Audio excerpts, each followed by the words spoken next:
All right, I'd like to convene the June 27th, 2016 meeting of the Danville Utility Commission. Please call the roll. Ms. Kane? Here. Mr. Donahue? Mr. Larkin? Here. Mr. Nicholas? Here. Mr. Shaughnessy? Here. Here. And Mr. Turpin. Here. Does anyone have any announcements? We certainly want to, I will say this, at the end of the meeting today, we're going to recognize Mr. Shaughnessy service to our commission, as this will be his last meeting. The next order of business is approval of the minutes of the May 23rd meeting. Do I hear a motion to accept those minutes? So moved. Are there any exceptions, deletions, additions to those minutes? Can I have a second for that motion? Second by Mr. Turpin. If there's no further discussion, all in favor say, raise your right hand.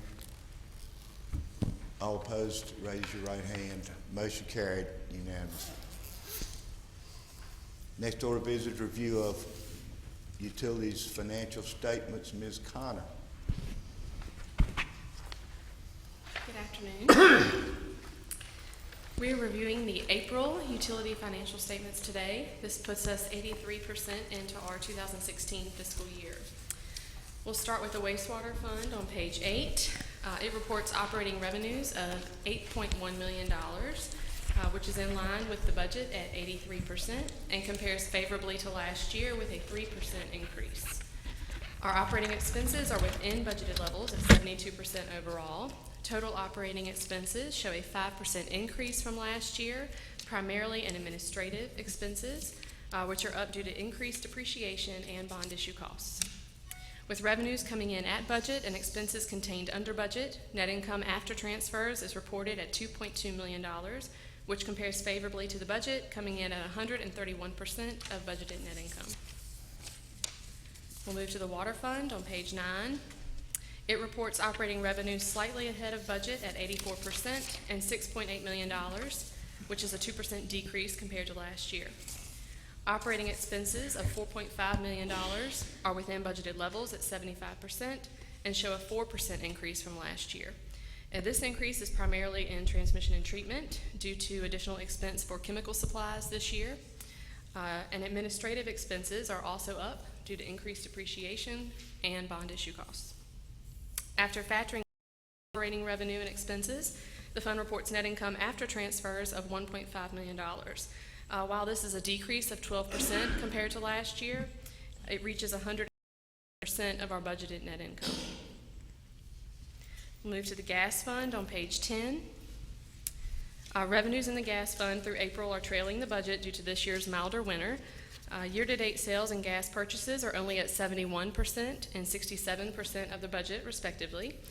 Revenues were down 17%, or $3.7 million, compared to last year due to decreased consumption in the residential and commercial classes, which were down 19% and 15%, respectively.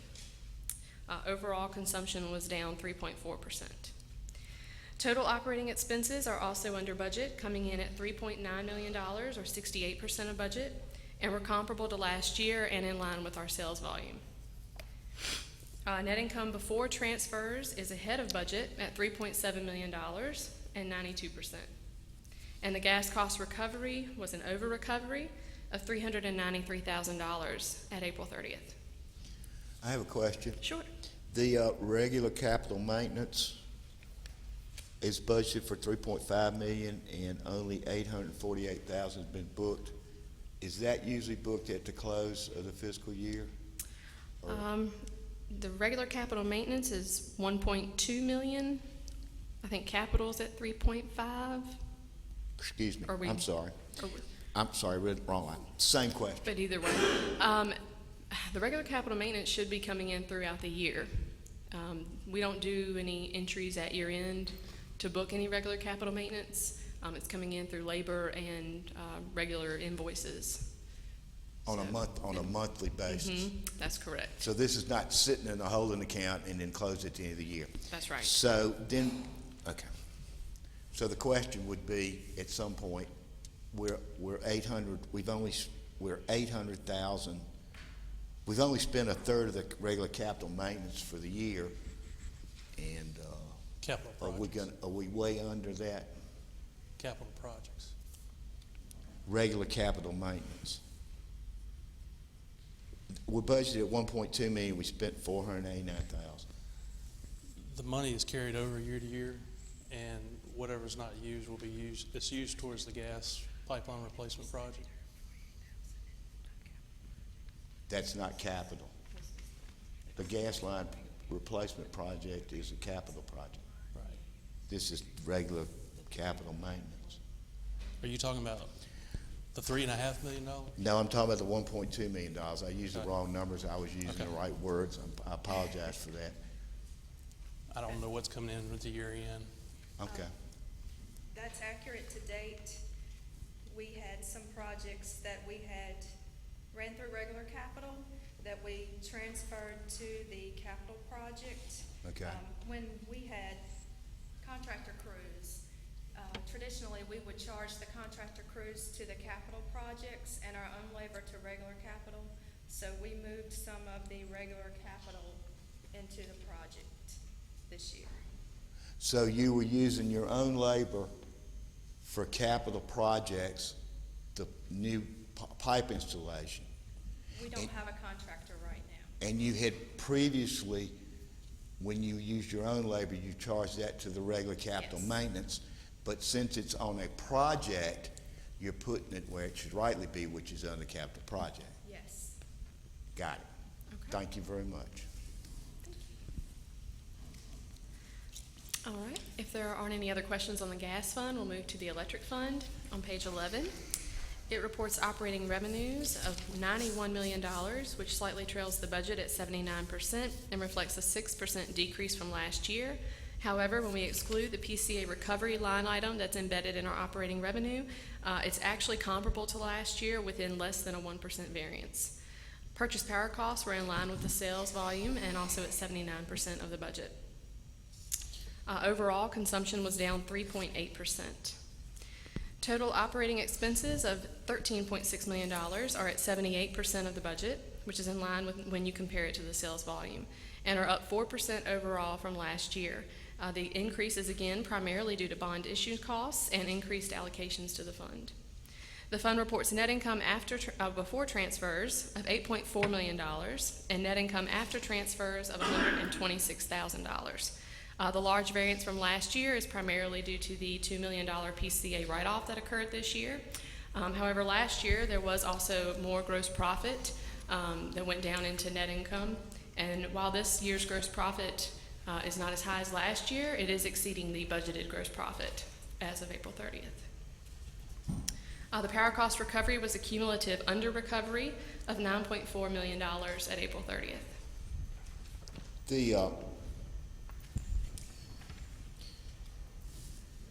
I'd like to ask the same question again on the capital maintenance. I'm looking at the capital projects. I'm having a problem here. I've got 21 million budgeted. I got 4.8 million booked. That is Explain that. probably due to that 21.5 million is going to be what's in our budget for capital projects that's been budgeted over time, whereas when you all do the budget, it's for 1 year. That figure is for the entire budget for all of those projects Okay. that's been So carried that forward is- from years that past. 21.5 million is an accumulation That's right. of appropriated dollars That's right. from the past. Yes. That has not yet been spent. Yes. Okay. Has any of the industrials left our market? That I'm not aware of. Jason, might. What's the question? Have any of the industrials left our market, or have those? Has any of the industrials left our system? Yes, No. no. Any other questions on the electric fund? Go ahead. Well, on your, just to follow up on the capital projects, you've only, out of the 21.5 million, you spent about 4.5 million so far this year, That's right. right? Because the 21 million is cumulative that's been appropriated for those projects up to fiscal year 2016. And we're just showing 1 year's expenditure activity against it. Or it's not the, so you spent more than out of the 21.5? Well, we wouldn't have spent more than what's in the projects, but we're just showing you the current year to date expenditures against those projects. So you carried forward about 20 million. So you had a total of 21.5 million to spend when we started out. Yes, and the 21.5 million would be through April, including any adjustments or carry forwards. And of that 21.5, we spent about 4.5. Is that the way to read that? Or are you saying, That's what we've spent this year. For current year projects. That's the current year activity on these multi-year projects. Okay. Yes. You understand my question? Because we're counting all the dollars we spent on all the projects in the past, and that's the 4.5 million, not just the current year projects. The 4.5 million is just what was spent in this current fiscal year. For current year projects or for all projects? It's going to be for all of the projects, the capital projects, but it's just what was spent in this year. Do you agree, Ms. Holly? Okay, thank you. Did you get that, Mr. Turpin?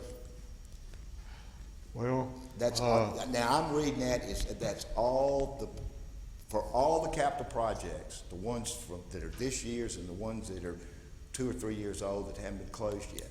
That 4.5 million represents all the money that's been charged to all of those projects in the current year. so we've still got 16 million to spend on the past projects and today, and this year's project? Would you like a breakdown of that? That's correct. Is that correct? Would you like a breakdown so you can see that in Yeah, we have detail?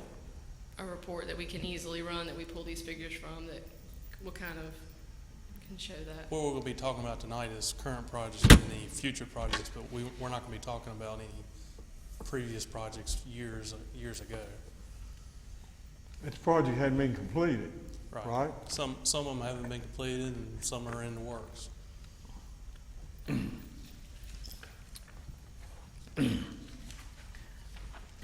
I guess I have a question, please. Yes, ma'am. I guess I'm kind of confused about it as well, about the 4 million versus the 21. As Mr. Turpin had asked earlier, is that 16 million that we have now that's in that particular reserve or whatever? Right now, the reserve for incomplete activity is at 23 million, Okay. shown on our balance sheet. Do you ever, let's say there's money left over, do you ever allow new projects that weren't, let's say, approved at the beginning of the year to be instated? That never happened. No, some of the money is restricted, so it only can be used for certain things, so that money has to be transferred over to current approved projects. But we don't ever start new projects without going through the budget process. Right. However, when you have a situation where you have projects that have not been closed or have been completed and weren't closed because they didn't spend all the money, or you changed the project and it ended up being something else that didn't cost as much, that money is laying there sort of dormant, a dormant account. It's not being utilized by the operation. And Mr. Gray and I have talked about this in the recent past, not too long ago. It would seem to me that you need to have a systematic way, a regular schedule of bringing to the commission these projects that have been opened, that are over a year old, get the status of them, and let the commission have an opinion about whether or not we need to close them, we need to finish them, and we need to take that money and reallocate it for something that's more pressing.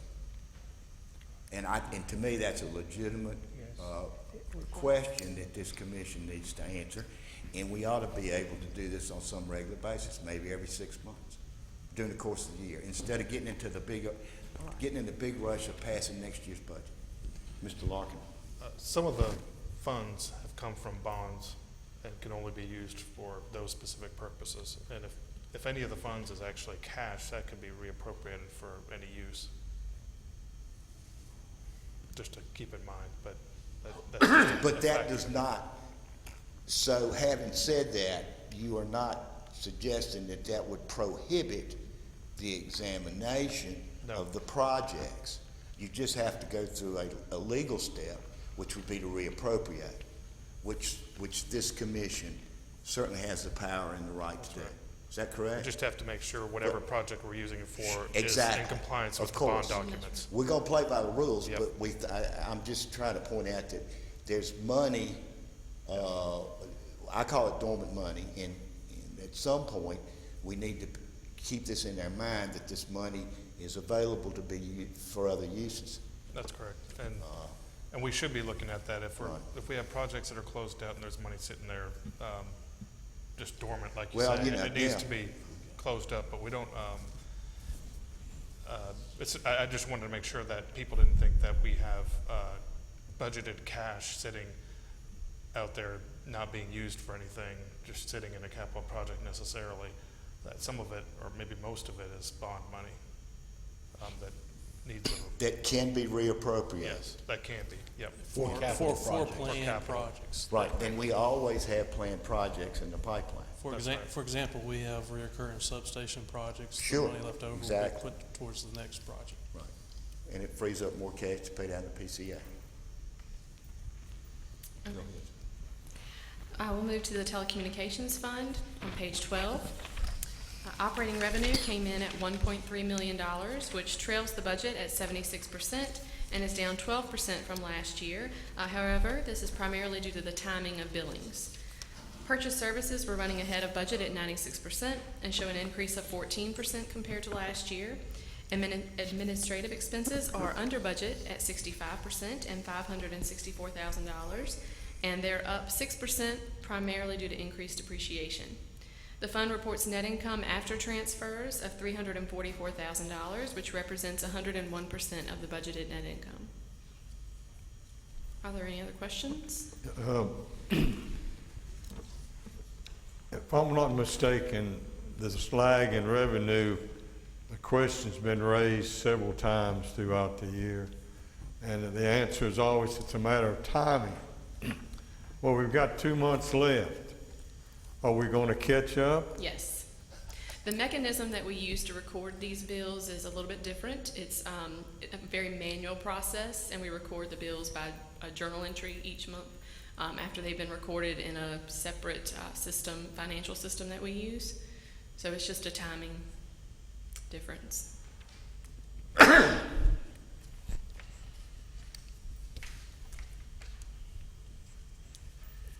Thank you.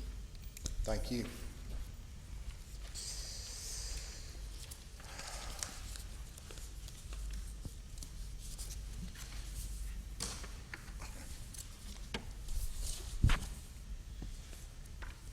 Next order of business is a discussion of power cost adjustment recommendations.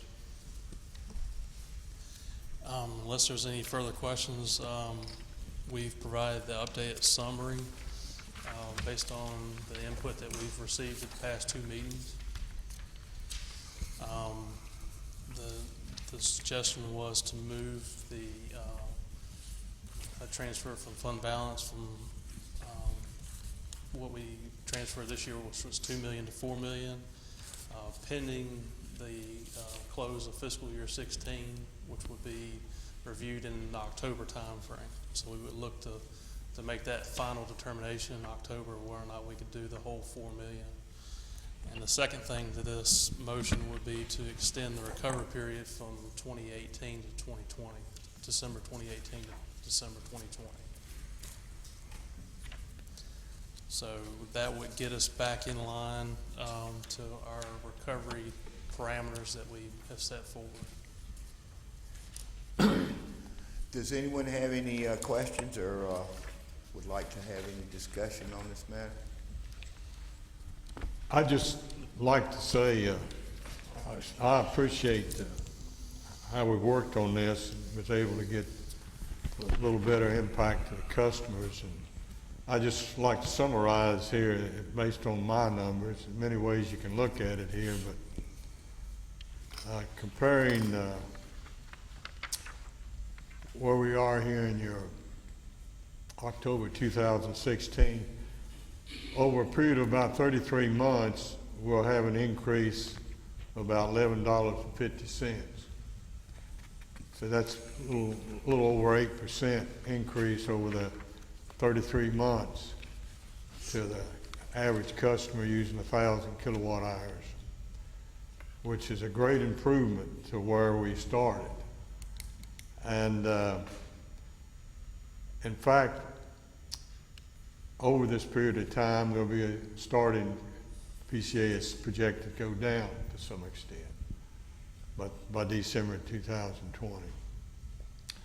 So I just like to reemphasize that point when they see this increase hitting every quarter. There's been a lot of work done to try to minimize that impact.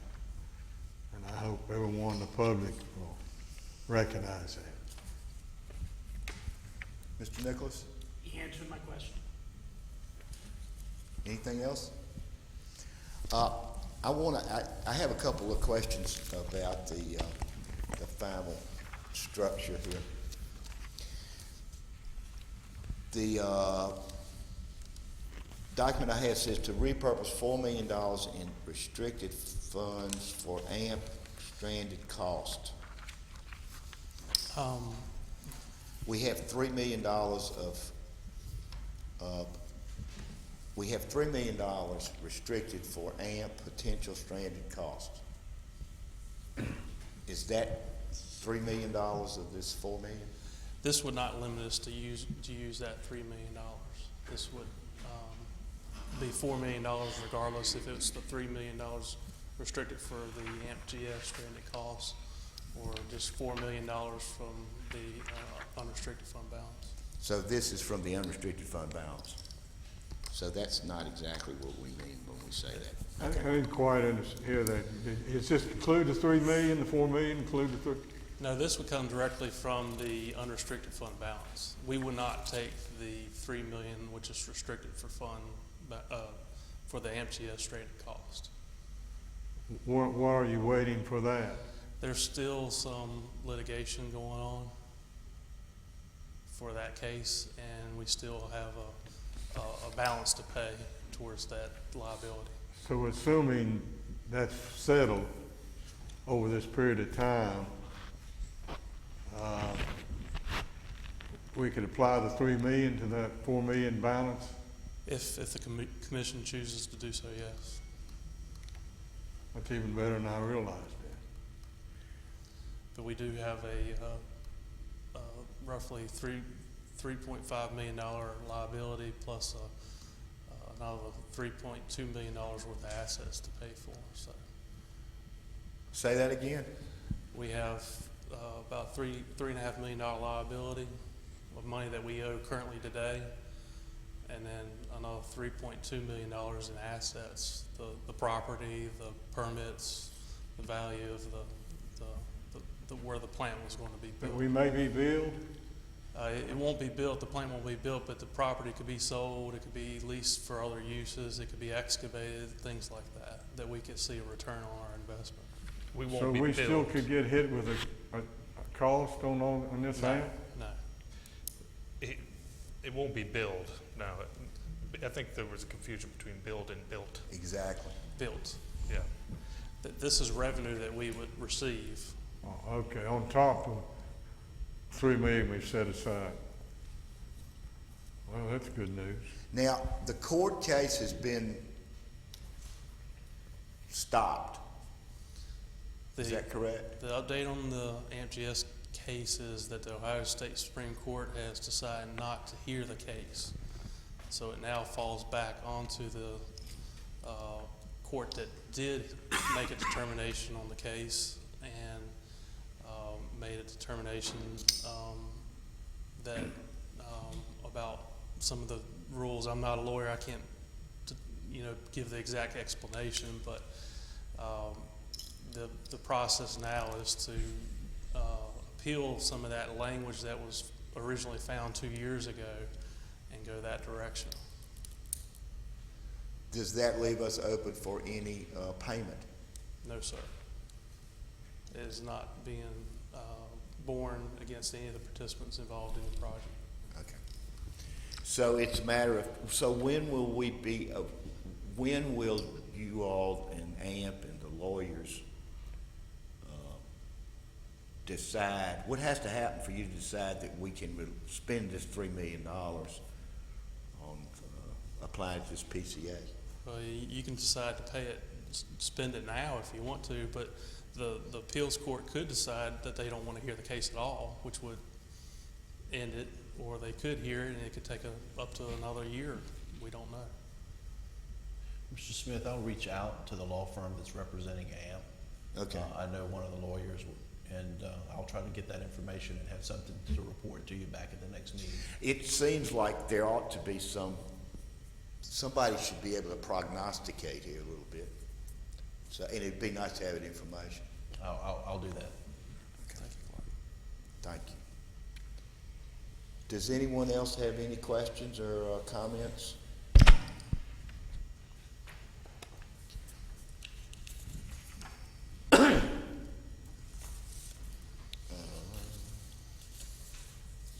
Do I hear a motion?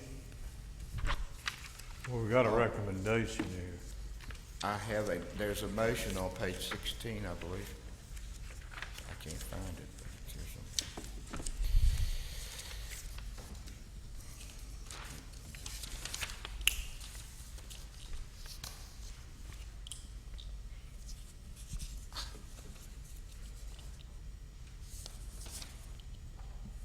Where's page 6? Does anybody see that? I can't read these double-sided pages here. It's on the back of the PGA.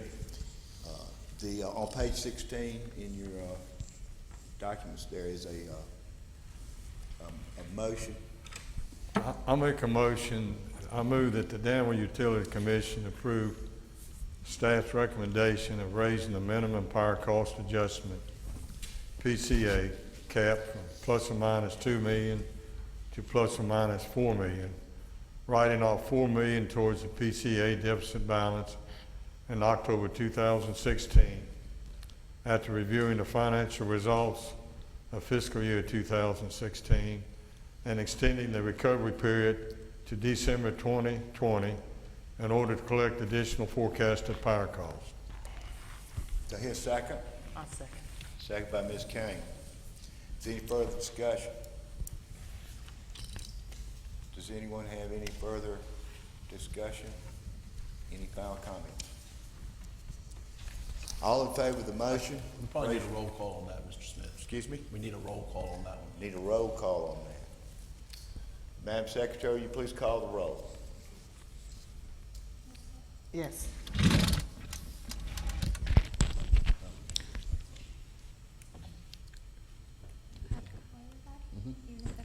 That's right. Mr. Donahue, Mr. Larkin, Yes. Mr. Nicholas, Yes. Mr. Shosky, Yes. Mr. Shanks, Mr. Smith, Yes. Mr. Turpin. Yes. Motion carries unanimously.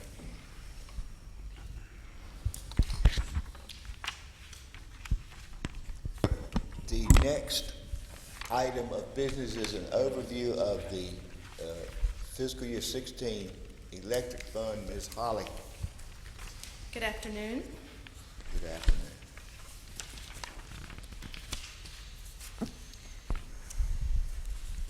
This report will be very similar to what you heard last month regarding the gas fund.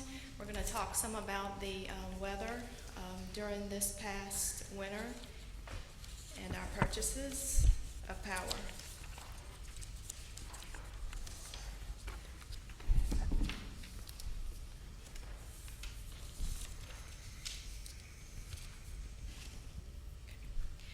This slide, the source for this slide is the National Centers for Environmental Information.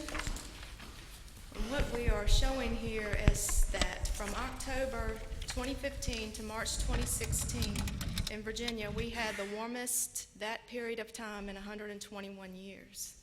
So it goes back to 1895.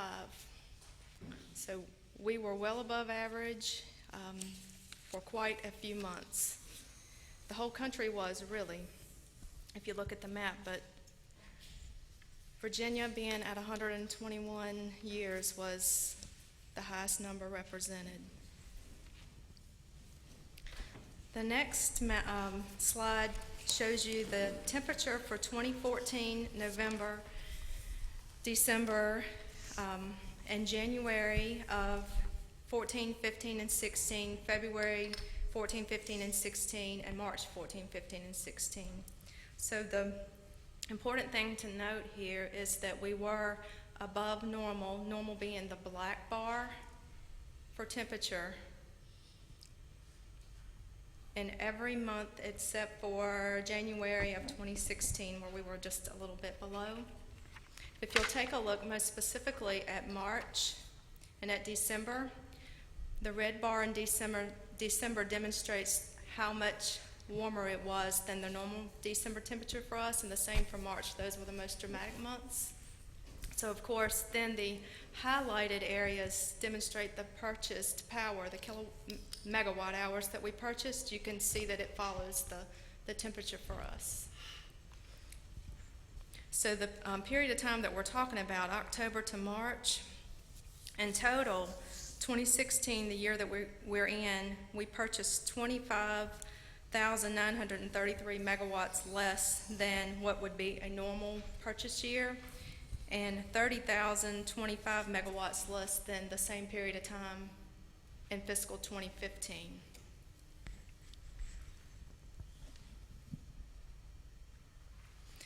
So I say all that to lead you into the analysis of the electric fund and to explain why we are short in revenue. Of course, we are not purchasing or selling the volume that we would have under normal weather conditions. This slide uses page 11 of your DUC package as a basis. You'll see the operating revenue of $90,583,035, just so that we can we have a reference point, the information that you see every month, all the way down to the year-to-date net income of $125,749. The left column is our budget.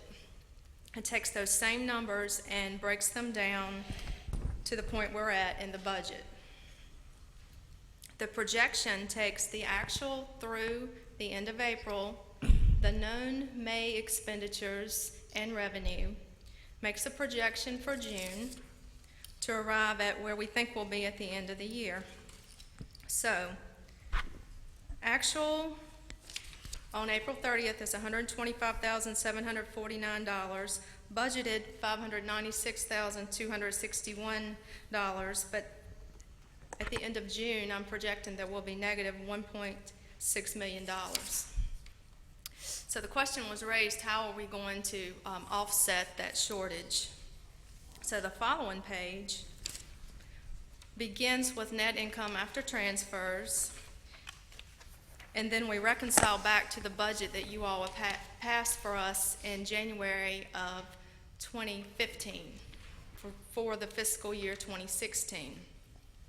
So the original budget was $221,320. Going over to the next column, year-to-date actual.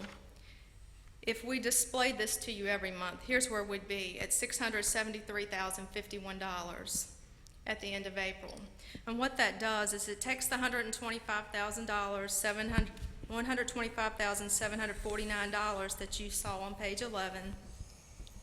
It adds back $2 million that we wrote off in PCA funds back in August. That write-off goes directly against revenue. So $2 million that we are short of the $5.6 million in revenue is because of the PCA write-off, and the difference is primarily associated with the weather that we had this year, the unseasonably warm weather. So I've added back that $2 million. Then I come down to the CIP line. I believe that we'll spend and have spent the entire $1 million. For year-to-date actual in RCM, $4,172,678 have been spent, and I'm projecting that we'll spend about $400,000 more of that money. We will certainly account for all of the depreciation by the end of the year and all of the debt payments. So here we have our budgeted number of $221,320, actual at this month $673,051, and the projection at the end of the year, when considering the PCA write-off, would be $478,804. So you can see that although our revenue was under, for those two factors that I already mentioned, also our cost of purchase power was under. Our operating expenditures have came in under, and I project that they'll continue to be. We have the PCA write-off to account for, and then our RCM is coming in under budgeted as well. So although the financial statement will likely show a loss of about $1.6 million, here's how we can account for it in where we have underspent. We wrote off money, as we all agreed, as well as the weather that we discussed a few moments ago. So now I'd like to answer your questions. I know that was a lot of information.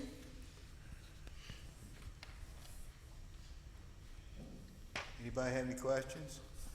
Well, I don't have a question. I want to be sure I understand, Jenny. Like you said, it looked like we're going to be about $1.6 million in the hole, but the $2 million comes out of the unrestricted fund balance that we wrote off in essence. So that puts us back up to about $400,000 ahead. And then you just used mainly the budget numbers of capital. Yes. You did cut back on the regular capital about $500,000, looks like. So that means we'd gain that much. Yes. So that would be about $900,000, wouldn't it, that we should be ahead, but we only end up being about $478. Where am I missing? We have, from non-operating revenue and expenses, we were actually over what we budgeted, that $425,000. So that eats that up then. Yes. Yes. The $2 million that we wrote off in PCA funds goes directly against revenue. So we will have the same issue in the upcoming budget year should we decide to write off $4 million or the number that we settle on in October.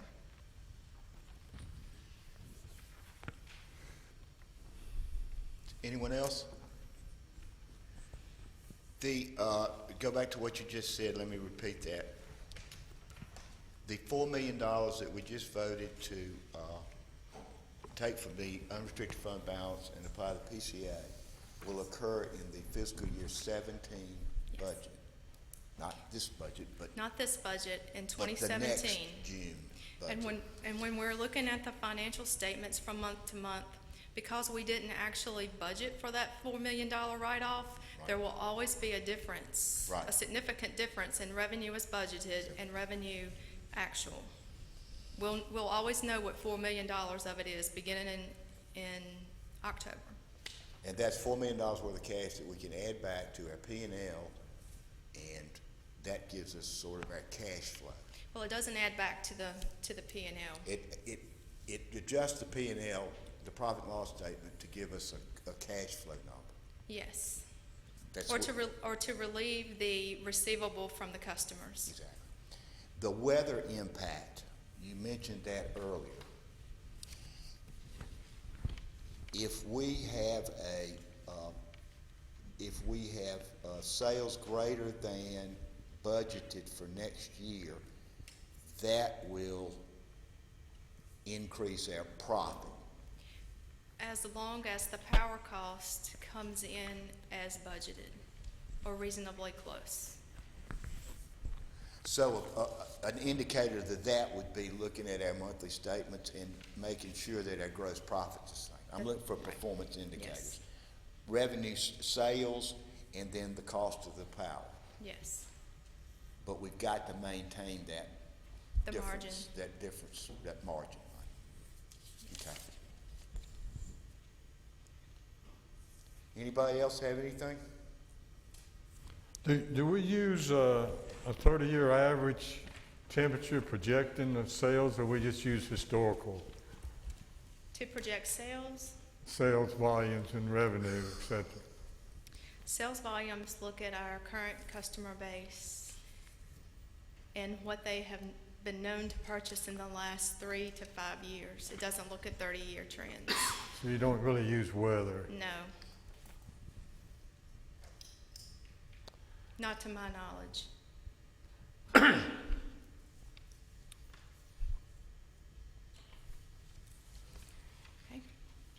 Thank you. Anybody else? All right. Thank you very much, Ms. Holly.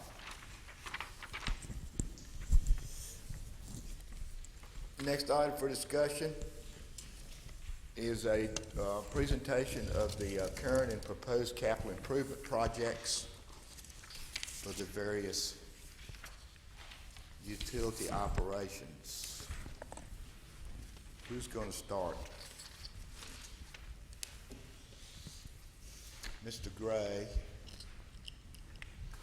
is going to do telecommunications. He's got his telecommunication hat on now.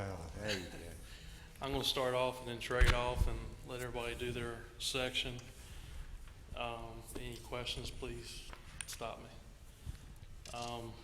Telecommunications only has one CIP, their fiber to the home project, and the revenue that is generated through telecommunications is mainly through the services provided to the schools, city, and the commercial customers. So any excess revenue after you pay off the expenditures or the budgeted forecasted for that year is put back into the capital project. So it varies from year to year based on expenses.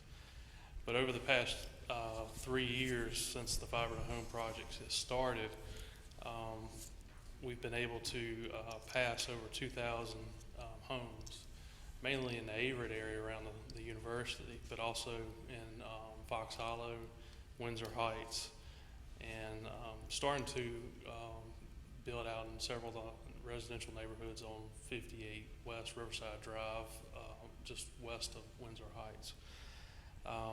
We've also been able to connect a lot of the new apartment buildings that have been redeveloped downtown. All of those apartment buildings have premium internet services, TV packages through one of our providers. None of the services are provided by the city of Danville. They're offered through one of the providers that are partnering with us, more or less. So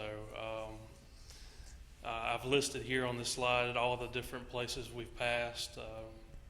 We have about a 15% take rate in the neighborhoods. Of course, the apartment buildings are a little different because we connect to them in one place, and then it's distributed out through the apartment buildings privately through the developer. But so we have a higher turnover in the apartment buildings than we do in residential neighborhoods. But Averett, over 1,000 homes passed. Fox Hollow, 70 homes. Windsor Heights, over 200 homes. Danville, approximately 20 homes. Oak Park, which is a villa neighborhood on 58 West, has about 30 homes. West End Estates has 32, and then, of course, the apartment buildings account for about 250 customers.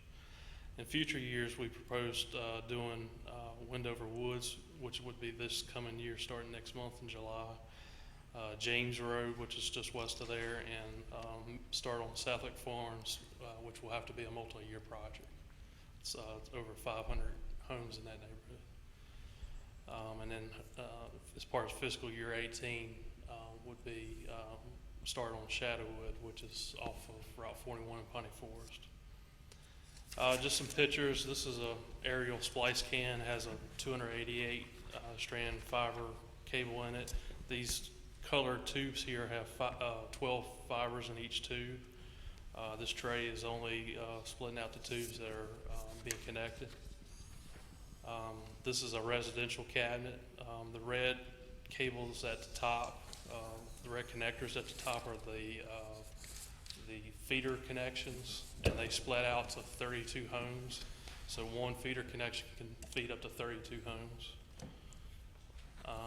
And this is, again, just a picture of a boring crew. Most of the residential connections are put underground, and this is at a higher cost, but there's little to no maintenance once you put it underground.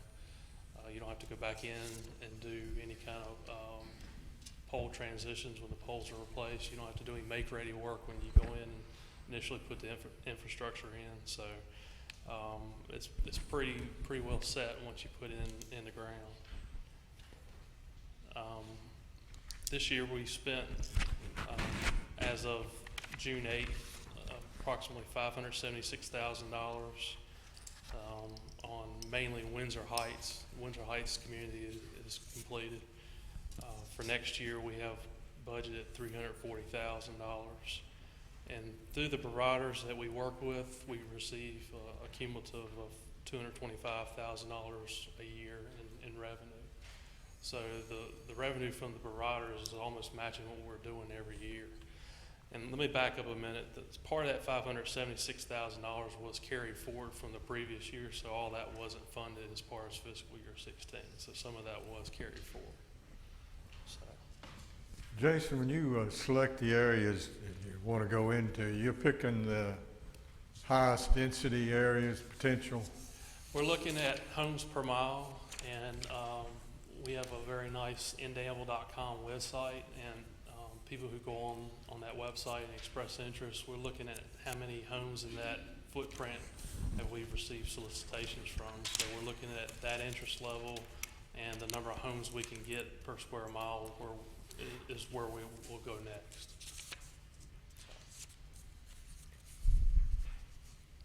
Any other questions before I turn it over to Alan Wiles to talk about water and gas capital projects?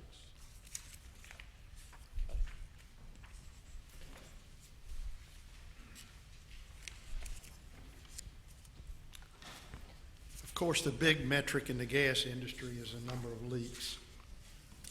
So my first slide shows the number of leaks on an annual basis from 2009 to 2015.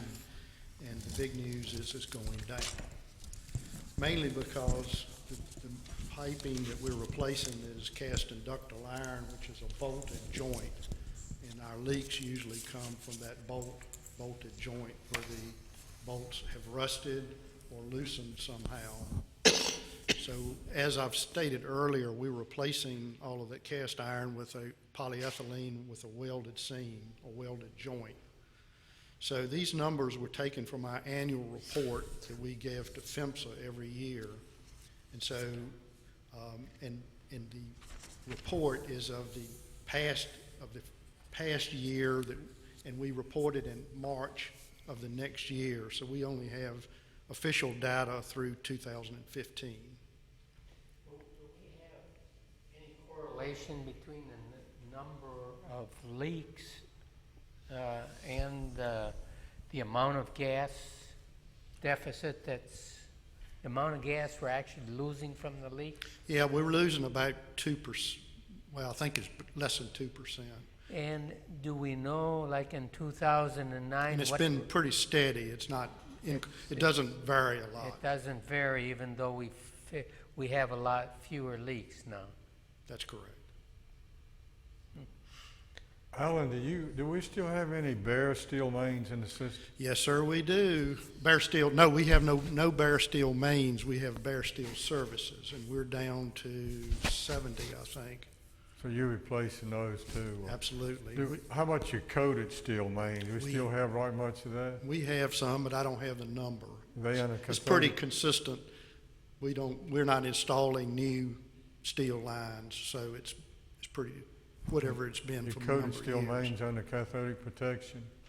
Your coated steel mains, are they under cathodic protection? Yes. Now, I still wonder, that 2% we're losing, why do you suppose we're not gaining on that or reducing that 2%?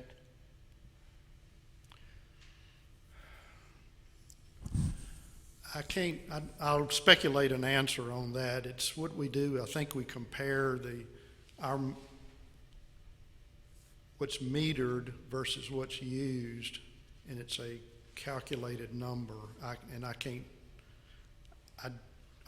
get, my staff gives me that number annually, and all I know, it's about the same.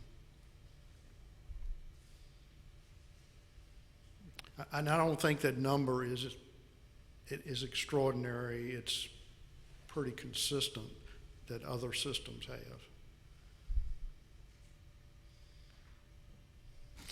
Could I just say one thing about that? I believe probably 15, 13, 12 years ago, when we first started doing this gas line replacement, I recall the lost gas number being as high as 6%. Okay.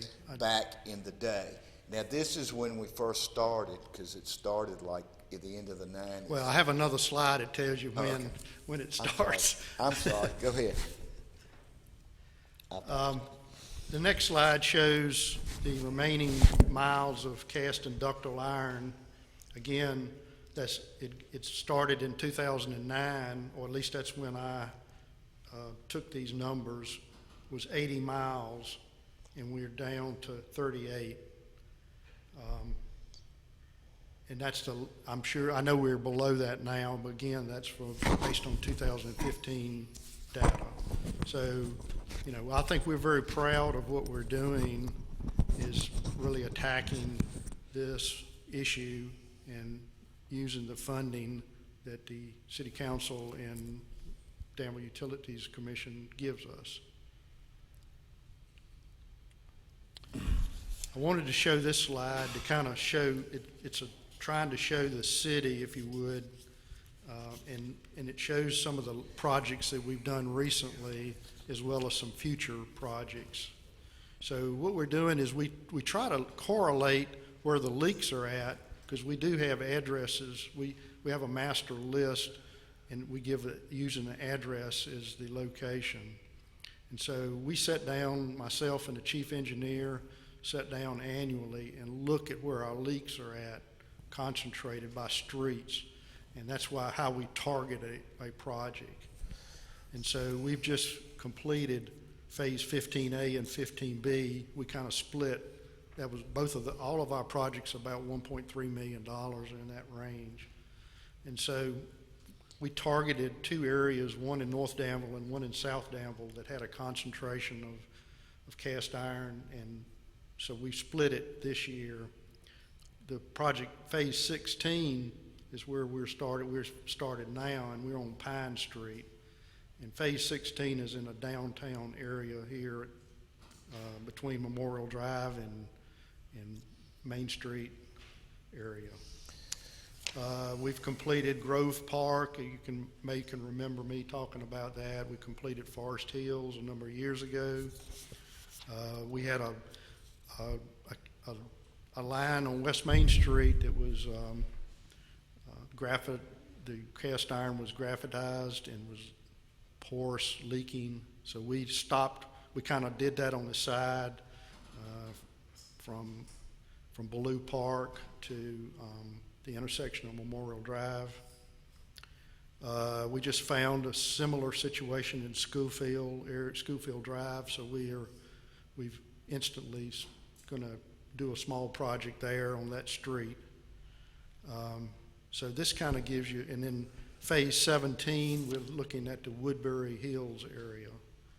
So again, every year we look at where our leaks are at and then target that area where our most leaks are at. Now, as you can see through the map, we're running out, so that's good. Are your leaks, you find them by sniffing for them, or? Well, we do a leak survey annually. We get leaks from that. We also get leaks from the public, and that's what we want.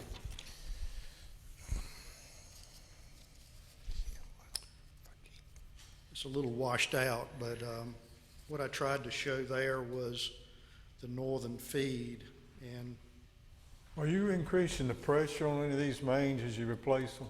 yes, we're going from low pressure to 58 pounds. We're trying to standardize the system.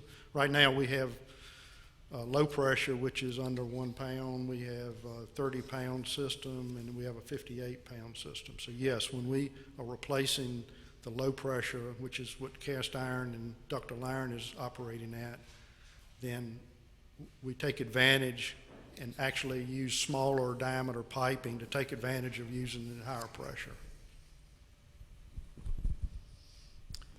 So what we're trying to show there is the route of the, maybe it shows up better on your computer than it does on mine, but we tried to show there that the Transco pipeline kind of is going from a north to south route from west to east. And so, you know, our gate station is outside on 58 West at Stony Mill in Pennsylvania County.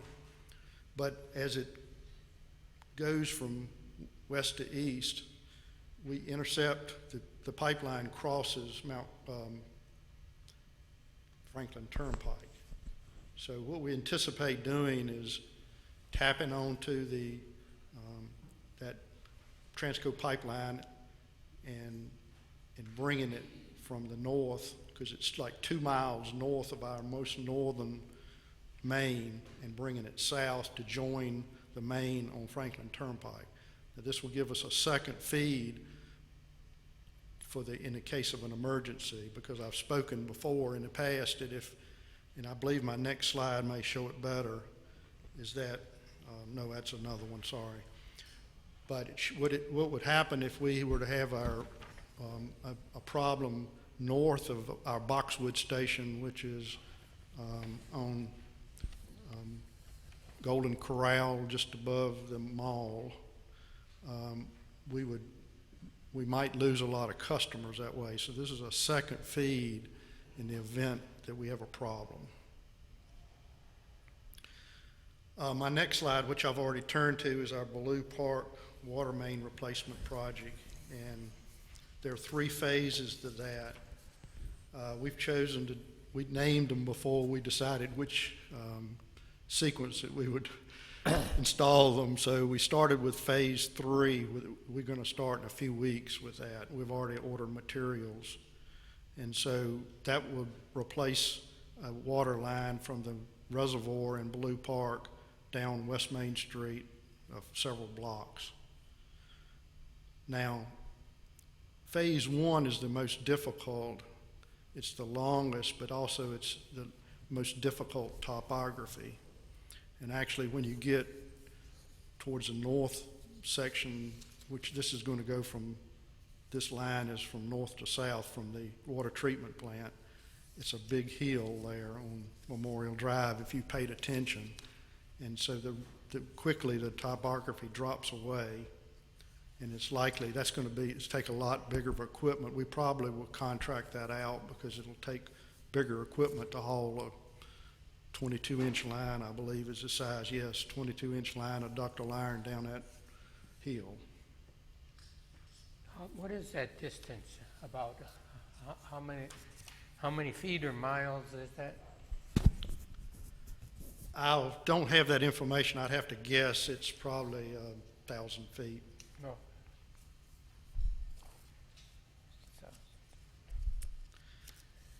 My next slide shows the budget information on all of these projects that we've, for this year, the fiscal year 2016, we've had $1 million that was granted us, and we've spent $778,000. Next year, cast iron renewal is scheduled for $1.3 million. the northern feed, we've split that into 2 years. We'll do design work next year and then start construction the fiscal year 2018. And the Blue Park project is scheduled for $2.4 million. Can I ask you a question about the Blue Park project? This is going to completely repipe from the treatment plant up to the Reservoir storage. and from the reservoir to the street. Okay. When's the last time this was worked on, or was this done? These are- Does anybody know? I didn't bring that information with me, but if I remind you that some of those piping are very odd size that you can't buy anymore. So, and also too, that the age of the piping is rather old, and if we were to, this is some preventive maintenance, if you would, or preventive in construction, because if we were to have a large leak there, we would be in trouble to being able to supply the city. So it'd be fair to say that this is a project to completely redo this pipe system to the reservoir is long overdue, and certainly worth the money as preventive maintenance. That's correct. Thank you. Again, we will use the best materials to last. Thank you.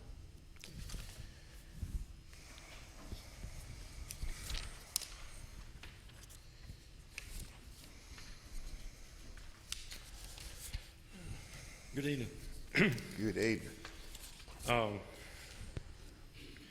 Some of the wastewater projects that were completed in fiscal year 2016, we did the influent pipe replacement, phase 1 of that.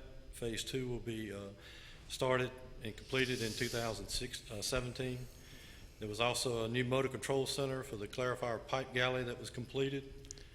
Some skater improvements that are in progress have been done.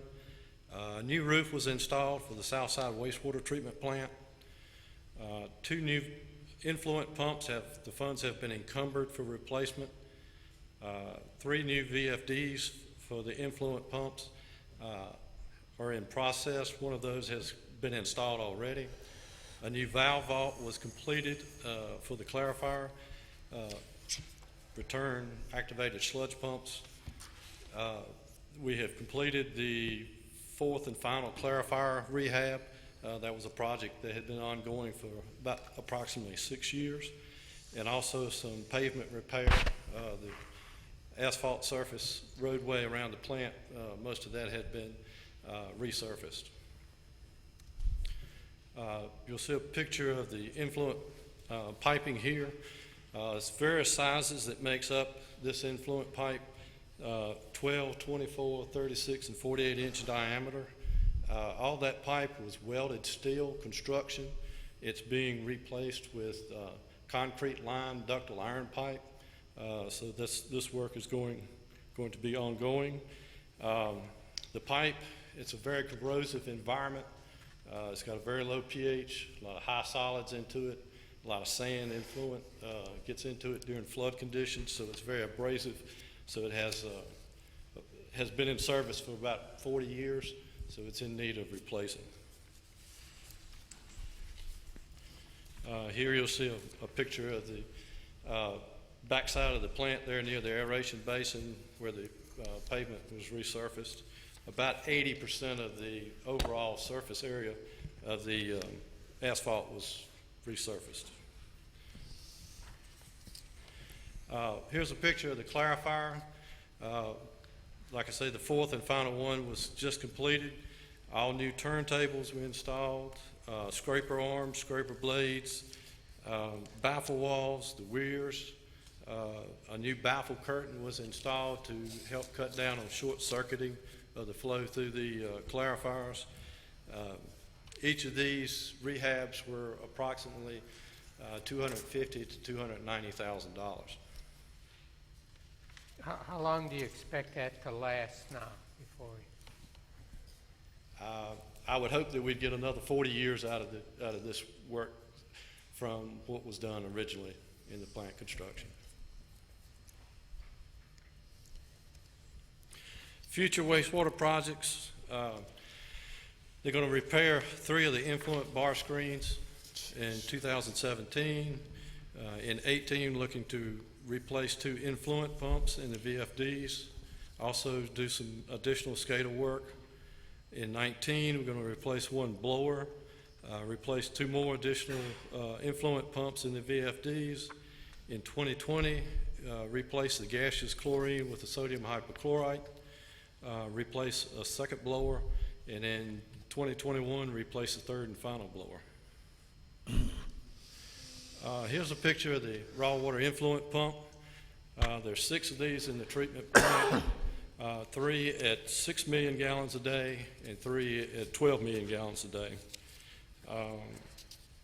Like I say, funds have been encumbered to replace 2 of those thus far, 2 additional in 2018 and 2019. Alan, why we replace going from gaseous chlorine to sodium hypochlorite? Is that part of the regulations now for the state? I'll get to that in just a moment. Here are the existing blowers that were installed several years ago. We're looking at having to replace those, as I mentioned. The life cycle on these are about 7 to 10 years. So we're hoping to be able to hold the cost down on these because it's more blowers are used in the industry, of course, typically drives down the cost of the blowers. Plus, they're very efficient at this time, so it could be that some smaller units could be installed for roughly about the same price. So we're hoping to hold the cost down on those future blower replacements. The existing gaseous chlorinators, due to the safety regulations, working with the gaseous chlorine, a lot of the industry now is going to sodium hypochlorite. It's much safer. You don't have any gaseous, wouldn't have any accidents or accidental leaks. Being that the wastewater plant doesn't have a scrubber in place or any kind of containment for the ton cylinders, you do have the potential for some kind of accident in that situation. The water plant does have a scrubber that was installed in the 2002-2004 remodeling, so we're not as, we have a much safer environment at the water plant than we do at the waste treatment plant. So we're leading towards going to sodium hypochlorite in both facilities.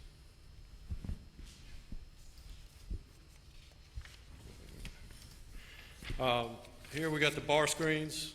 There's 3 of those in use. It's a lot of maintenance involved. Again, it's a lot of corrosive environment. You got a lot of rust. The current bar screens do get submerged from time to time, and they're not designed for that type of environment. So the future bar screens will be able to be submerged and operate in that environment so as not to cause any damage. A lot of the track system is metal and needs replacing.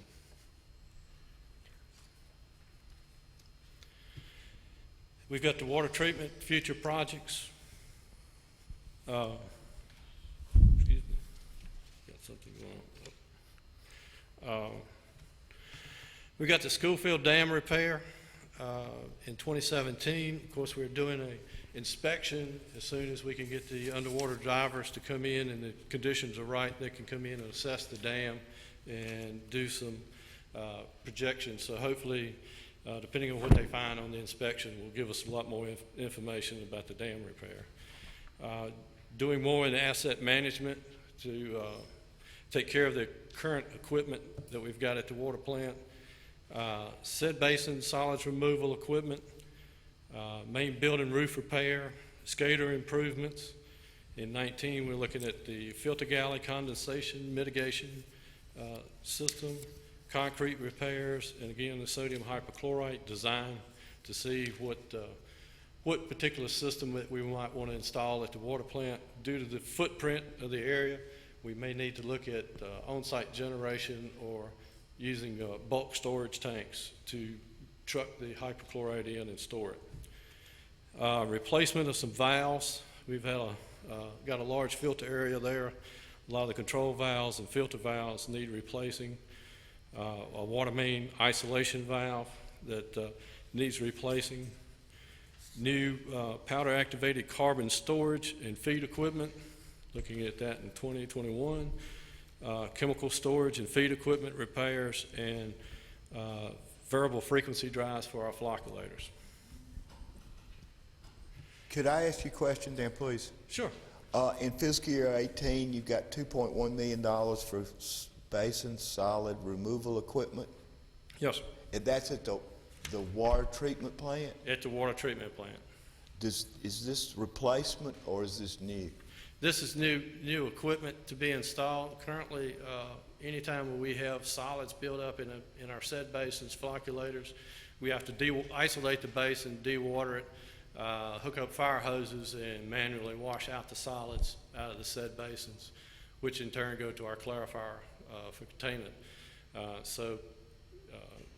If you can see the picture here, it's one of our basins. It's been washed out manually, but it's all done by manual manpower using fire hose. With the solids removal, that will be a continuous 24-hour-a-day process that will remove the solids build up, so we wouldn't have to dewater the basin and take it out of service. So we have, in the past, always done this manually, Yes, sir. and we have had to, as you say, dewater the basin and fill it back up and go through all that.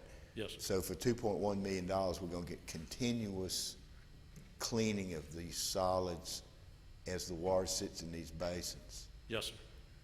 Is this going to help us with our taste and odor problem? No, sir. Okay. Thank you for your honest answer. Well, Alan, concerning that, we just installed this new powder-activated carbon feed and equipment this year. We've got to replace that again in 5 years, or? We're evaluating the feed equipment because it's so labor intensive. We buying the carbon in 50-pound bags, and we're having to manually load the hopper system up, keep it full. We may want to evaluate either a super sack feeder or go to some kind of silo type deal where we blow the carbon in and go from a manual feeding to something more less intensive as far as labor. You didn't think about doing that this year, or you just didn't have all the informational facts? Timing too, probably. Timing was difficult, and we also needed to get something installed quickly, and based on the footprint of the building that we have, we went with the system that we've got now. But as we're finding out, it is rather labor intensive to keeping that full. So having something a little more, having more volume of storage to where we don't have to manhandle 8, 10, 12 bags of carbon per shift would be extremely nice.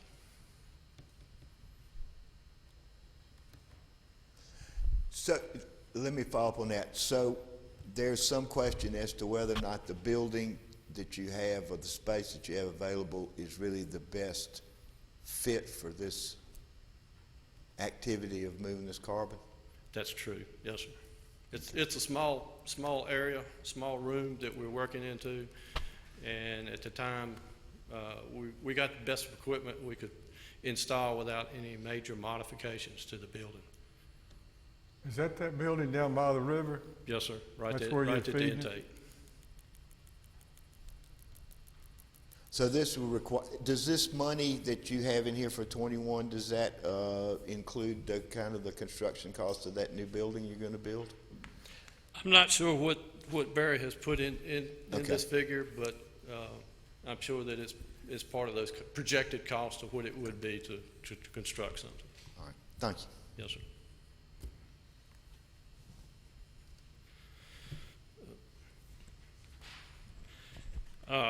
You'll see a small section here. This is one of the small basins, south sedimentation basins. It's got a lot of rock in the bottom of it. That's part of the original river bedrock when the plant was being constructed. So an area like this basin here would be very difficult to install the solids removal equipment in this basin, so we'll have to evaluate each section as we go along. The previous photograph showed a nice flat bottom basin, which is very easy to construct the solids removal equipment. Here's a picture of some of our old filter consoles. These were last rehabbed in the 1990 remodeling, so we've got a lot of valve work here and a lot of valve in the pipe galley area that needs reworking, so you'll see a picture of that in just a moment. Here we got a picture of the location at the Mega Park where we're going to install our river monitoring station. Part of that was being funded by the Duke settlement. $30,000 was set aside to install an upstream river monitoring station. And this is the area at the Mega Park where we're going to install that location, that monitoring system. We are going to try to get the monitor, do a trial run at the water treatment plant this week, just to get it up and running, make sure we work all the bugs out of it before we get down to the remote site. So that's something I was working on earlier today. Here's the south filter galley. Again, we've got this for the condensation mitigation. You can see there's a whole lot of moisture in this particular area. So we're going to try to repair that. And it does have a lot to, for rusting of the pipe, corrosive environment. The concrete is deteriorating. So we need to do something to cut down on a lot of that moisture in that particular area. And as you can see, there's some valve work in here, and that was part of that valve repair that we were talking about. Again, we still have the gaseous chlorine at the water treatment plant. We do have a scrubber that was installed in the 2002-2004 remodeling to handle any kind of ton chlorine release. So we'll evaluate the sodium hypochlorite for our location as well. Here's another picture of the north filter galley. You can see some more of the moisture in the area. This one has a little less condensation in it. It's more open, not as restricted, but you can see a lot more of the valve work there that will be part of that valve rehabilitation that we were talking about. That's all I've got. Any questions? Anybody else have any questions or comments? Thank you very much, Alan. Thank you. Alan Johnson. I hope I had stayed to your 7 minutes. You did an excellent job, Alan. Thank you very much.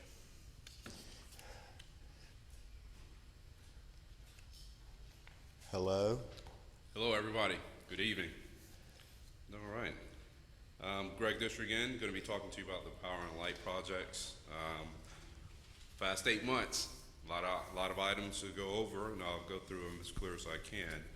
I do want to acknowledge that I do have 2 individuals who had been supporting me in this and had mainly been the backbone and the forefront individuals who've been handling these projects. So if any questions I can't answer, they'll help me out.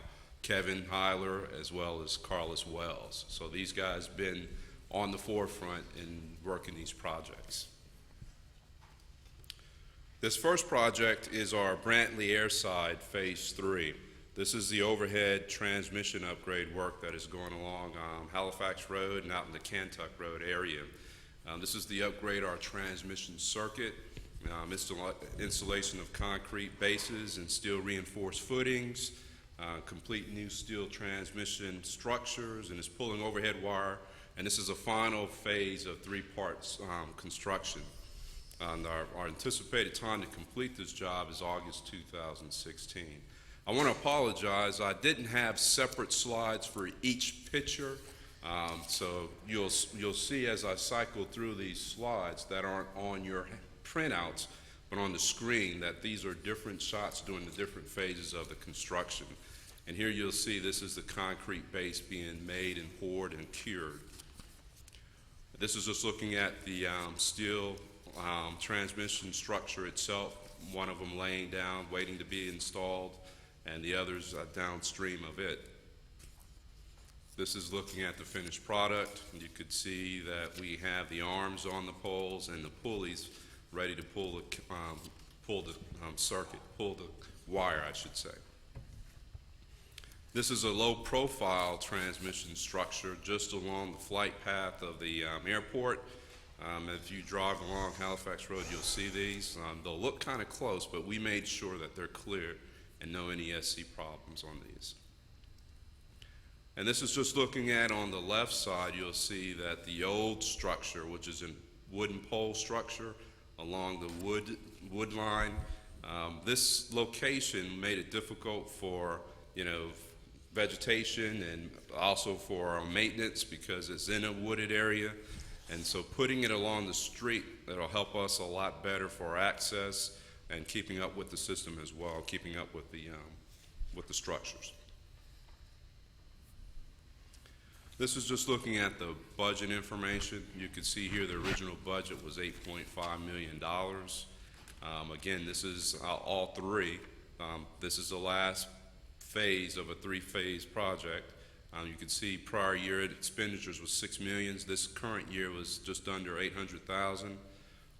Remaining balance is about just under $1 million. 1.7 unexpended balance is the remaining balance for this.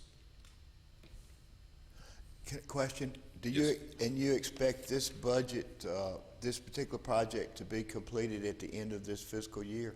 Yeah, the anticipation for this job to be completed is August 2016, so not this fiscal year. It'll jump in to Okay. next fiscal year. But it's going to be basically finished, it's just not going to be closed out. Exactly. I want to go back to make that point because of the earlier discussion we had about capital projects that were closed with maybe some money in them and they were completed. This one may very well be like that. I don't know. And it certainly is a kind of an example of what we were talking about earlier about using their capital as much as possible. Yes, and this is part of that 20 million as you were talking about earlier. Right. About 4 million of it has already been spent this year. There'll be some more dollars into that. But, the majority of the dollars for this project will be in this year. Good, thank you. Yep. Go ahead.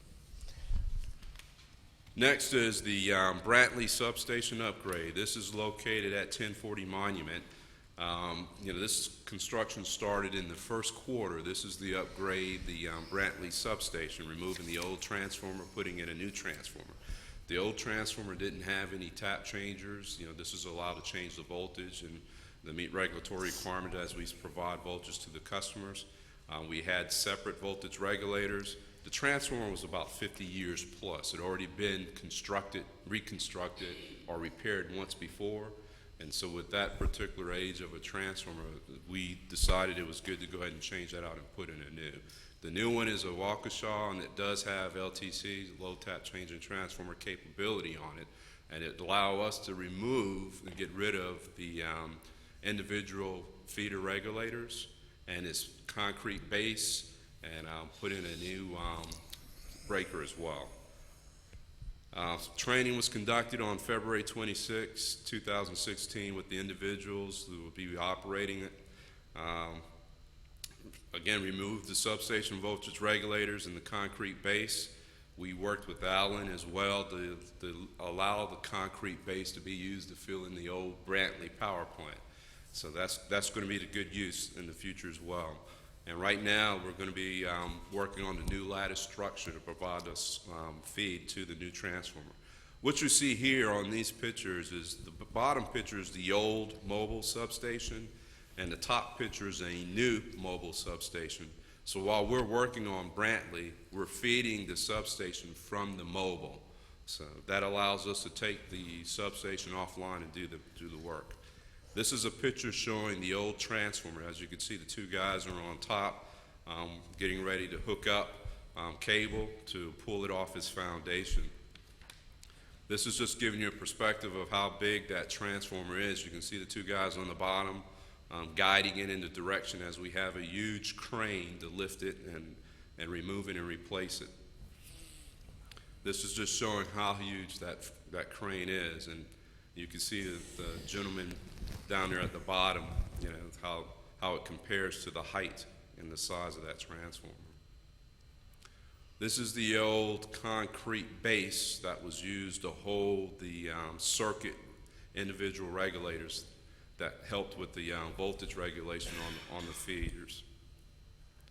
This is just showing the guys demolishing the concrete base that held the regulators, and those regulators are the old base is going to be used as filler for the Brantley power plant pit that's out there existing. This is just showing the new concrete base for the new transformer on the bottom. We had to demolish the old base, put in the new base to make sure the footprint of the new transformer fit perfectly on the new base. And this is just showing the transformer itself on the new base. Looking budget-wise, the original budget for this job was $2 million. Fiscal year 2016, we already had expenditures of just under $700,000.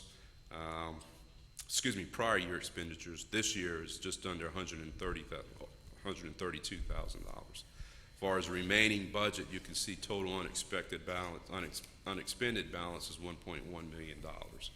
So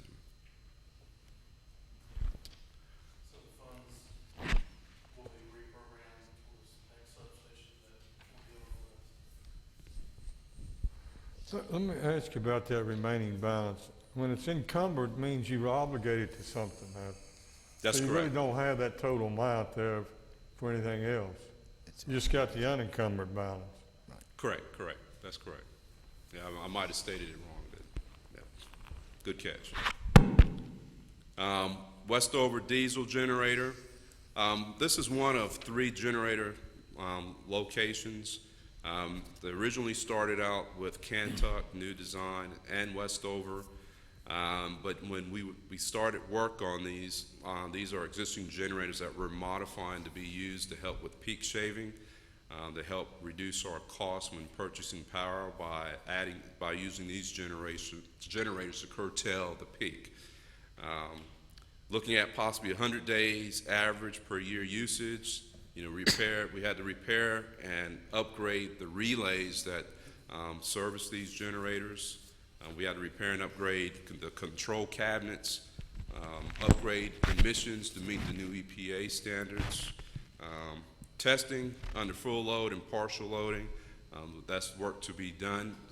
Once we get all the other items corrected and up to speed, we'll be putting in modified or a load that simulates real load and testing these generators under full and partial, Westover, making sure we can get our remote stop monitoring and control capabilities up so we can control that from the operator's room as well.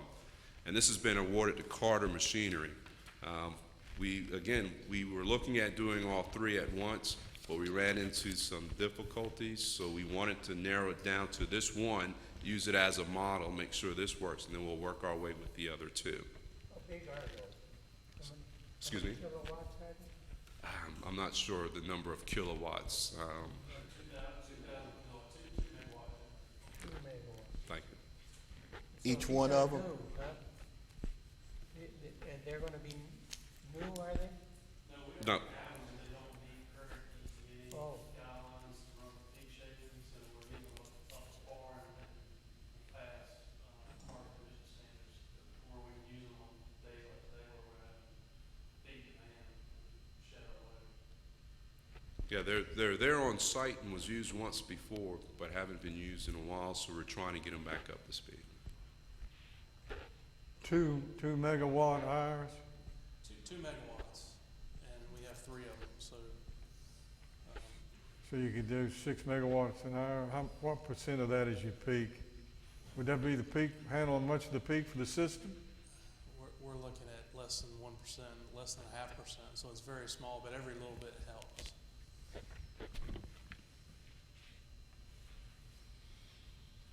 All right, this is just looking at the relay cabinet that services the generator. This is the cabinet within the generator, the control cabinet. This is just looking outside of it. You could see the relay cabinet in front, the green, and the generator itself in the back.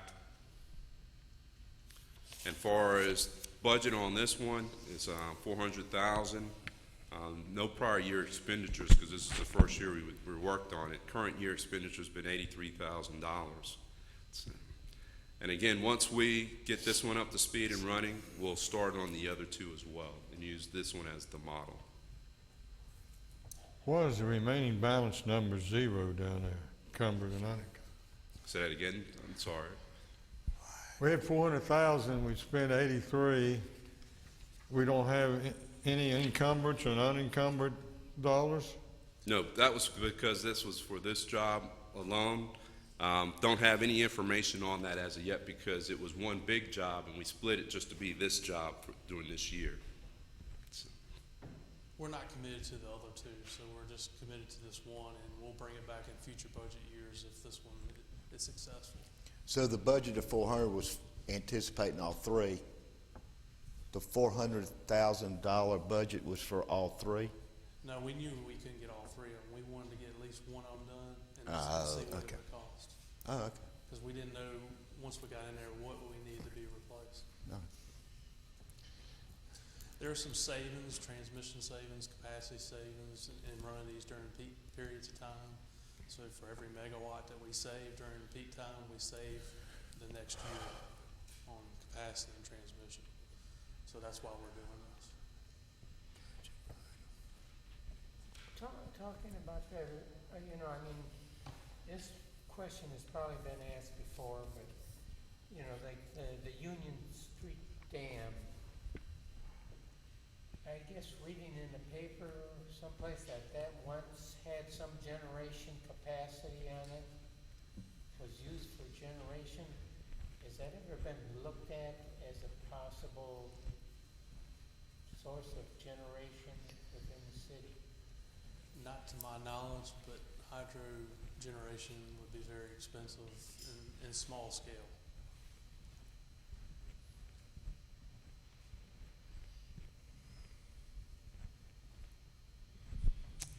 All right.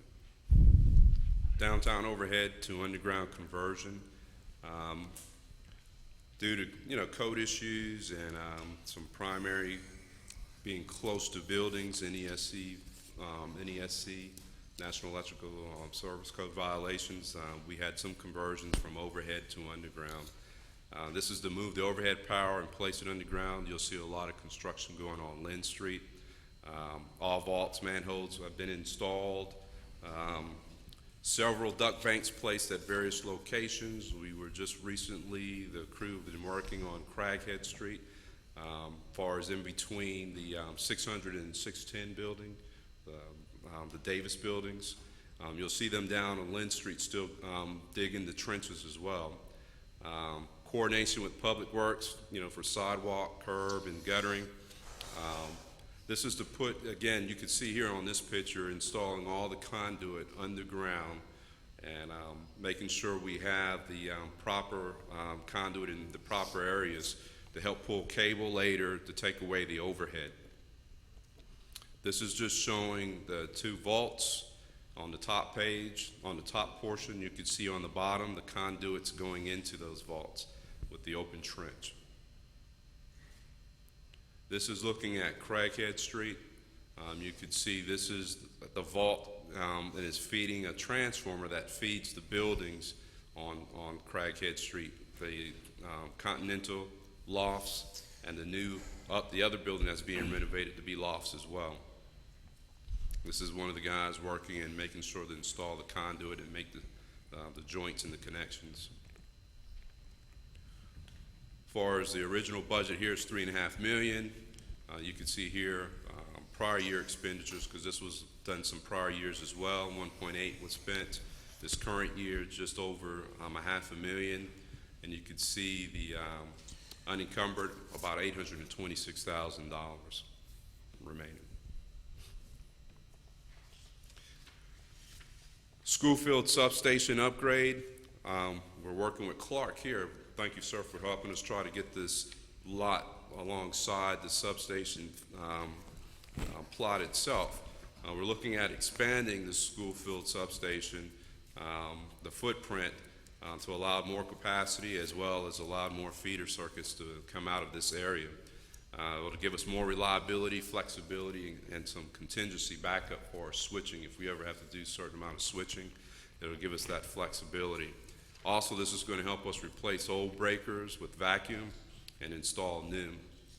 Acquire the land again, working with Clark, because it's going to be very vital to be able to get that land adjacent to the substation so we can increase that footprint. The owners of the land, from what I understood, had passed away. There's no heirs for the land, so the plan is to either get it through an auction or possibly get it some other way before it goes public. So again, this is going to increase feeder exits from the station. Guys were doing some breaker testing and so forth as well. This is just showing one of the breakers having been tested. This is just showing it during the winter as well, being worked on, changing out the breaker. Program budgeted for this, and this is just one of the substation upgrades. As Jason said earlier, part of that $21 million, we were going to be working on several other substations as well, creating other projects and using that money to help with those substations. But you could see this year, total expenditures was $277,000 on that. GIS software replacement. We got a system currently called AUD. Been having some difficulties with that system functioning the way we was hoping and intended to work. So right now we have a bid out. We had about 4 or 5 vendors give us a proposal on submitting what their GIS software and its capabilities could do to meet our requirements. We're going through an evaluation process. One of the engineers, David Witcher, is overseeing that process, so we're going to be sitting down with each of the vendors and seeing a demonstration of their product and make a selection based on what we see from their demonstration. So this will replace the current AUD. This will give us the opportunity to get as much information from the field into GIS, our graphical interface system, and allow us to run some scenarios, or allow the designers to also use that information to complete designs that can go out for construction. So our plan is to have the vendor selected, if not before, well, I would have to say the first part of the fiscal year. We were hoping to have it sooner, but some of the evaluations are going to run into fiscal year 2017. The plan is to have it implemented by October 2017 as well. So, original budget for this was just under $260,000. Another opportunity this past year, due to heavy rains, we did get a flood at our Talbot Dam. This is when I first came on board, early October, late September. This is just showing some pictures of how extensive the flood was at that location. You can see a lot of the electrical equipment, motors, pumps, or motor control cabinets and so forth was submerged, partially submerged. So in order to get it back up to speed, we're going to have to go through and do an extensive rehab for that location. But we're working with the Virginia Department of Emergency Management to get reimbursed for some of our costs.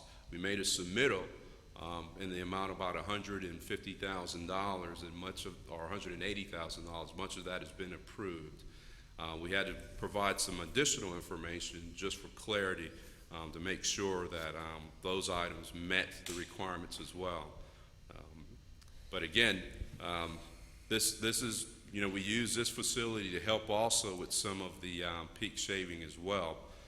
The plan is to look at leveraging part of our dollars, as far as with the insurance, to get this started and then start getting the repairs with that as well. That prevented us from generating peak power this summer? Has this been Has it prevented us from helping? generating, peak power at Pinnacle? No, this was one of the smaller generators at the Talbot Dam. This is not at the main powerhouse. So the main powerhouse is still intact and fine. This was at Talbot Dam. And this generator really just powered the facility and added to anything that the main powerhouse generated. So that was just for operating the dam itself? Yeah, I believe it was 400 kW. Yeah, about 400 kW. But all the controls, the SCADA, the sensoring equipment, the monitoring equipment for the dam, all that was damaged in the flood.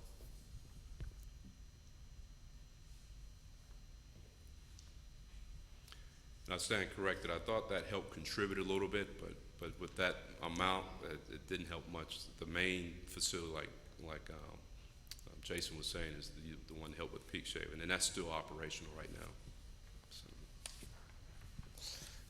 But we had to use Clean Harbors to help remove the oil and the contaminants that got into the facility, and we had to dredge the channel deeper too, because of all the rain and the sediment fell into the channel and raised the level of the water, which made the water go back through a drain pipe back into the facility.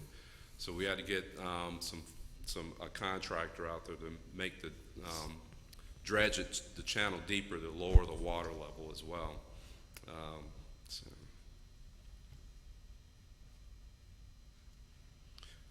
This is just showing, the dam itself, looking from down up and then looking from up down. You can see the little building right along the water. That's the facility that got flooded right down there in the bottom. Vegetation management is very heavy for us. We have a contractor, an arborist, to help come on the system and looked at all of our circuits. And based on what they reviewed with our circuit findings, as far as the vegetation, trees, and so forth, they made recommendations ranking each circuit by priority, which is the worst to the best in a sense, from a vegetation standpoint. And they gave us information breaking it out into a 4-year plan, looking at if we had the funding to get on the 4-year plan, every 4 years we'd be able to go through all our circuits with vegetation. But they documented their findings. They ranked the circuits.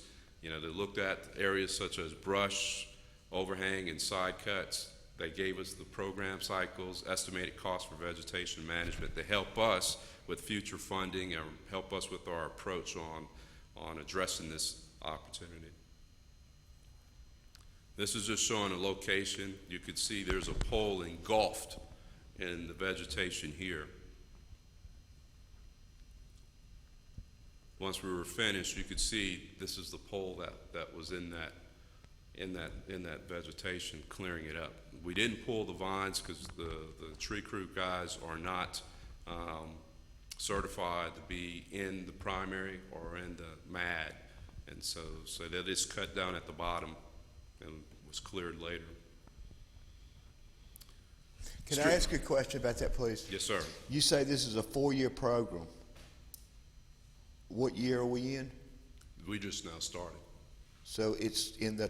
But it's not fully funded either. We're just taking the money that we have through the budget and prioritizing based on what the recommendations gave us as far as where to start first. So. And it's called vegetation management? Yes. Okay. Now, we do have funding in the budget to cut, but we don't have the full recommended to put it on a 4-year program. So we're going to be working what we can with the dollars we have available and looking at the future to possibly request more dollars. Yeah, I'm looking at the budget for next year, and I don't see this one on there. And you said it was a 4-year project, and I wondered. This is funded out of regular capital. They Oh, brought in okay, regular capital. they brought a consultant in to survey our right-of-way in city and county, and they prioritize which feeders need attention the most and the quickest. And this is a 4-year rotating cycle. Got it. So this is not 4 years and we're done. That's right. Got it. That's right. It's RCM. Okay. Thank you. Go ahead. Oh, no problem. I'm sorry. Last but not least, again, this is a street light upgrade program. This is the program to replace existing metal halide, high pressure sodium with LED lighting. This is a proposal to replace existing lights with LED or other energy efficient lighting. We have a test site so people could see what this looks like. We have 4 vendors, Cooper, GE, Cree, and Phillips, currently installed on 58 West, just prior to getting to the cemetery if you're leaving from downtown. As soon as you cross the bridge over by the theater, you should see the different lighting on 58 West heading towards Martinsville. We have that there. 8 8 fixtures per manufacturer, so you can get an idea of what the light looks like, how it shines, and give you an idea how it in comparison with the high pressure sodium.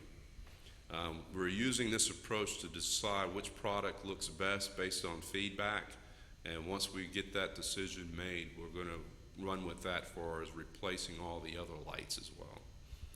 Budget for that for fiscal year 2017 is $500,000. With this being about a 4-year program, we're looking at $2.5 million as a total budget, $500,000 per year. If everything goes on track, our estimated completion date would be June 2021.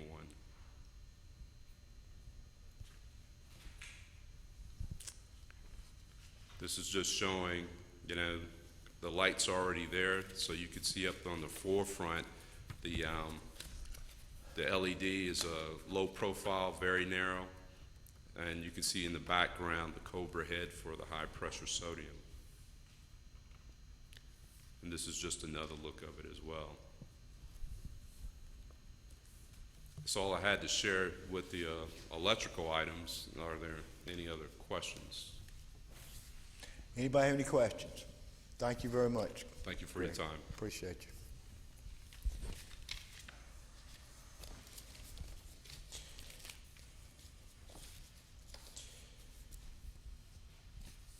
The next item of business is the end, and the communications will begin with the city manager. Ms. Evans, do you have? Ms. Holly?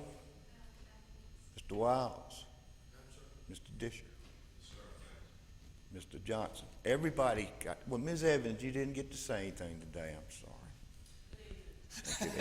and thank you. Commission members, Mr. Turpin? No. Mr. Shossi?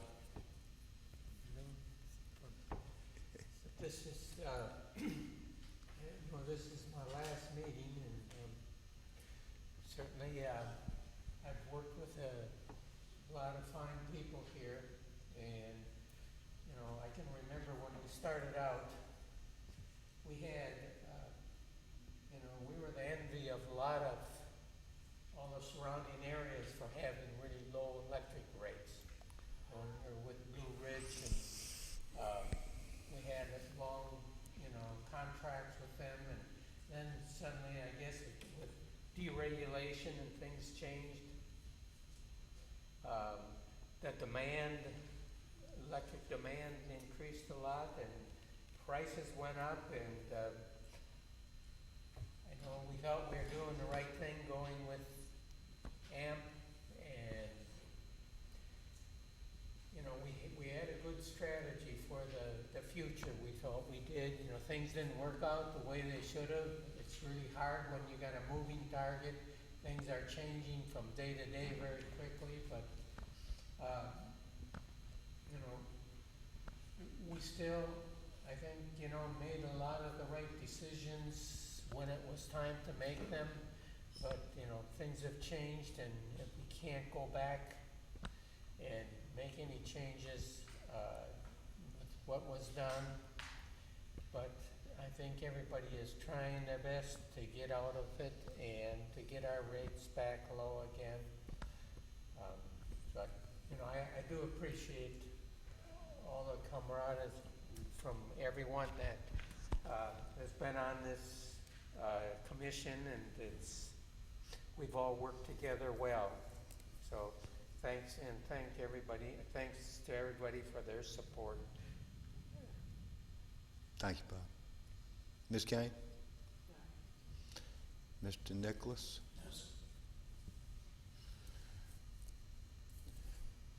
Mr. Gray? Oh, excuse me. Public, does the public have anything they'd like to say? Sorry. Nothing from the public. All right, Mr. Gray. I just want to thank Mr. Shossi for his service, and good luck to you. 9 years went really fast. Thank you. And I reserve this end for A few comments for Mr. Shossi. We do appreciate your service. It was wonderful having you with us. You brought to us a unique knowledge set and some great experience from your previous career, and we do appreciate that. And I appreciate the comments you just made, because you're right. It's been not the best of times to be in the municipal power business in America, but we will end up prevailing. But again, I want to thank you very much for your service and for your steadfastness and your attention to the work that we've done here. And if you'll come forward, I'd like to present you with a plaque in remembrance of your service.